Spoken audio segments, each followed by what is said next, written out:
একটা খাঁচার ভিডিও আর কত দেখবেন। তবে এই খাঁচার ভিডিওটা একটু অন্যরকম, মানে এই খাঁচাটা আমি টোটালি সাদা রং করব। তো সাদা রং করব কিসের জন্য সেই বিষয় নিয়ে আর কি একটু আলোচনা করব। তো মূলত এই খাঁচাটা আর কি একটু সাদা রং করে দেবো। কালকে এখানে আমার কিছু নাম লিখবো, মানে এখানে আমার কিছু মন মতো নাকি এখানে নাম বসাবো। তো কি নাম বসাবো এটা আমি আজকের ভিডিওতে বলতে চাচ্ছি না। ইনশাল্লাহ কালকে যে আমি এখানে নামগুলো লিখবো, ইনশাল্লাহ সেই ভিডিওতে আমি বলে দেবো, বা বলে দেবো কি সেই ভিডিওতে আপনারা দেখতেই পারবেন আমি এখানে কি কি নাম লিখবো। তবে আমার একটু কমেন্টে আপনারা অবশ্যই বলে যাবেন, দেখি আপনাদের সাথে আমার ধারণা কতটুকু মিলে যায়, বা আপনাদের কাছ থেকে কিছু যদি জানতে পারি এখানে মূলত কি নাম লেখা যায়। তো এখানে আমি এতটুকু বলে রাখি যে আমাদের নিচে এখানে আমি মামুন এগরো লিখবো, আর উপরে যে এটা আমি রং করতেছি উপরের সাইডটা ওইখানে কিছু একটা লিখবো। তবে কি লিখবো যদি আপনারা একটু কমেন্টে বলে যাইতে পারেন, কোনো বা কোনো যদি কোনো ভালো একটা কোনো নাম লেখার থাকে তাহলে আমাকে অবশ্যই কমেন্টে বলে যাবেন যে এখানে এই নামটা লিখলে ভালো হয়। আমি আপনাদেরকে একটু ধারণা দেওয়ার চেষ্টা করি। এই উপরে যে এখানে আমি রং করতেছি এখানে মূলত আমি কিছু দোয়া লিখবো। তো কি দোয়া লিখবো সেটা একটু অবশ্যই কমেন্টে বলে যাবেন, যাতে আমার কমেন্ট বা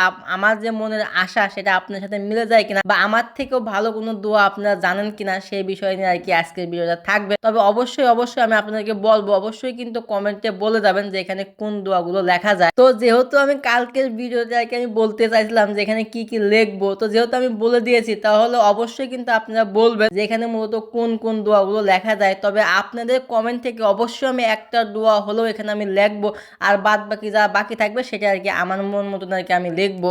যেহেতু আমি একজন শৌখিন খামারি, মানে আমি মূলত এখন শখের বশতে খামার শুরু করি, এখন একটু প্রফেশনাল ভাবে আর কি খামার শুরু করতে চাচ্ছি। মানে আগে আমি যখন শখের বশতে 5টা 6টা করে লালন পালন করতাম, এখন একটু বড় করে লালন পালন করতে চাচ্ছি। আর যেহেতু আমার শখ, তো শখ আমার সবকিছুতেই থাকে, সেক্ষেত্রে আর কি মূলত আমার এই প্ল্যানটা আসা, বা আমি এই খাঁচাটা বানানোর পরে আর কি আমার মূলত এই প্ল্যানটা আসছে যে আমি যদি এটা সুন্দরভাবে সাদা রং করে দিই, সাদা রং করার পর আমি যদি এখানে কিছু লিখে দিই তাহলে হয়তো বা আমার ফার্মটা একটু সুন্দর হবে বা দেখতে একটু ভালো লাগবে। তো সেই কথা মাথায় রেখে আর কি মূলত এই কাজটা করা। তো রাত্রে আর কি মূলত প্ল্যান করি সকালে গিয়ে আর কি আমি রং নিয়ে আসি। তো এখানে মূলত আমি 1/2 পাউন্ড রং নিয়েছি, মানে আর কি 500 মিলি রং দিয়ে আর কি মূলত এটা সুন্দরভাবে রং করে দিয়েছি। তো একটা রঙে হবে না, কালকে আরেকটা সাদা রং মারতে হবে, কারণ দেখতে পাচ্ছেন ভালো করে সাদা রংটা ফুটে নাই, যেহেতু একটা রং ছিল আর যেহেতু বাঁশটা একটু কাঁচা ছিল। তবে আবার যদি কালকে রংটা মারি ইনশাল্লাহ সেখানে সুন্দরভাবে ঠিক হয়ে যাবে। আমার ফার্মে কোয়েল পাখি একটু বেশি হয়ে যায়, তো একটু বেশি হওয়ার কারণে কি মূলত এই খাঁচাটা আর কি কোয়েল পাখির জন্য সেট আপ করা। তো আমার এখানে আর কি ওখানে 2টাকে কোয়েল পাখি,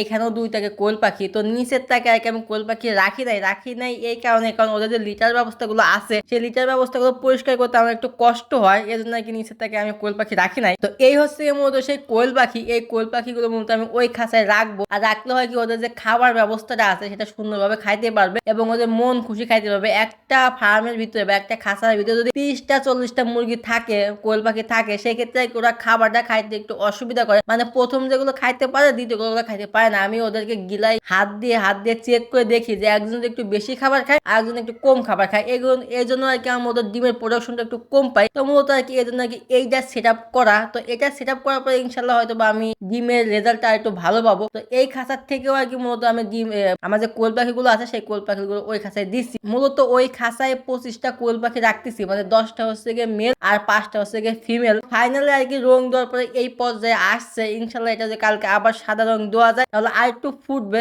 আর যখন একবার সাদা হয়ে যাবে তখন আর কি আমি লেখাগুলো লিখবো। তো অবশ্যই আমি আবারও বলতেছি আপনারা অবশ্যই কমেন্টে বলে যাবেন এখানে কি কি দোয়াগুলো লেখা যায়। তো সবাই ভালো থাকবেন, সুস্থ থাকবেন, দেখা হবে কালকে নতুন একটা ভিডিওতে। আল্লাহ হাফেজ।